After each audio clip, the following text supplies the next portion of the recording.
Very excited this week to face Texas State. It's a big week for us, for our seniors.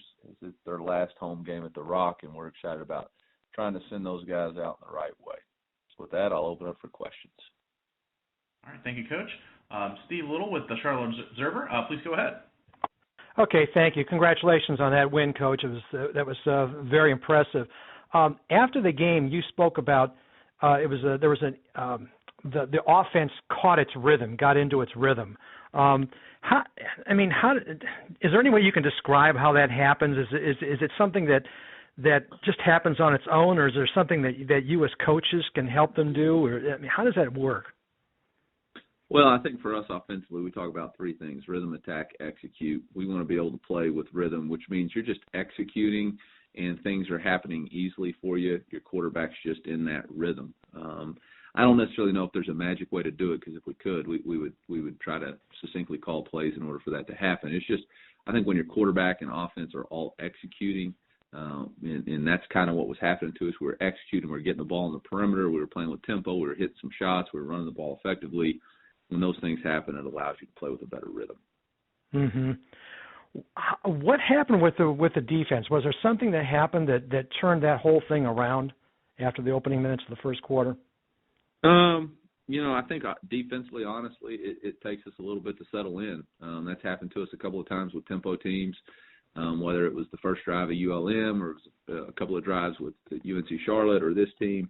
For whatever reason, we just kind of need to see that tempo and settle in. And then I think hats off to our defensive staff. They do a nice job of figuring out, okay, this is how they're trying to attack us, and this is what we need to do to combat that. And it's always a little bit of a cat and mouse game, and that's why you rely on experience like we have on the defense side of the ball.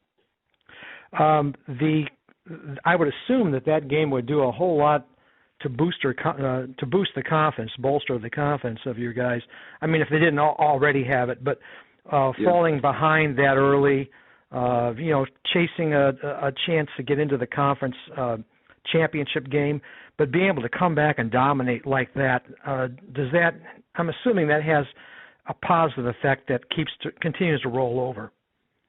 Well, I sure hope so. We talk about in our program, every play has a life of its own, and you got to forget the previous play and go play this next play. And that's really what we did. I mean, we were down 21-7. We weren't playing particularly great, but we knew each play had a life of its own, and you play 4 quarters, not one. And went out, and I've never been a part of a game, though, where you scored 49 unanswered points after being down 21. I was going to ask you about that. Yeah, okay. One last question. It seemed as if Corey Sutton had one of his better games. I was wondering if you could talk about his play. Well, I think, for me, Corey's he's always been a great player. I mean, obviously he was a great player last year, but for whatever reason, our pass game just hadn't taken off. But I think really the last 3 weeks, offensively, we've gotten more comfortable throwing the football and figuring out exactly what we could do and whose strengths are this and whose strengths are that. And, Corey's always been a really good player, a big-time player for us, and his size creates such a mismatch problem. And, him and Zach have a lot of confidence together, so it was great for them to see. Thank you very much. That does it for me. Thank you. All right. Thank you, Steve. Our next questions come from Chris Vanini with The Athletic. Please go ahead, Chris. Hey, Eli, how did you see the team respond to the loss to Georgia Southern and lead to kind of what you guys have been able to do the last 2 weeks?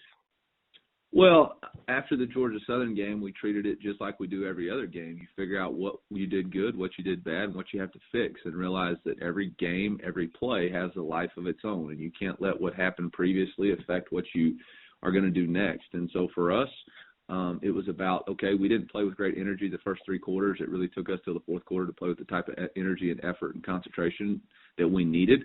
And we were determined to not let that happen anymore, and we needed to get some things fixed on both sides of the ball. And we went about our business and did it. And we didn't let it affect our confidence. We didn't let it affect us moving forward. We just knew, hey, there's things to work on, and that's what we did. You obviously weren't there last year, but they, lost to Georgia Southern and went on to win the Sun Belt. Did you get a sense from the players that they understood that because they've been through it before? Yeah, I mean, I think they understood that a loss didn't mean the play for. And so one game never defines a season positive or negatively. So it wasn't the result that we wanted. But man, you play a 12-game schedule, and each game is an opportunity to go out and prove yourself against the standard that you set in order for you to play. And we wanted to go out there and continue to prove that we were still a good football team.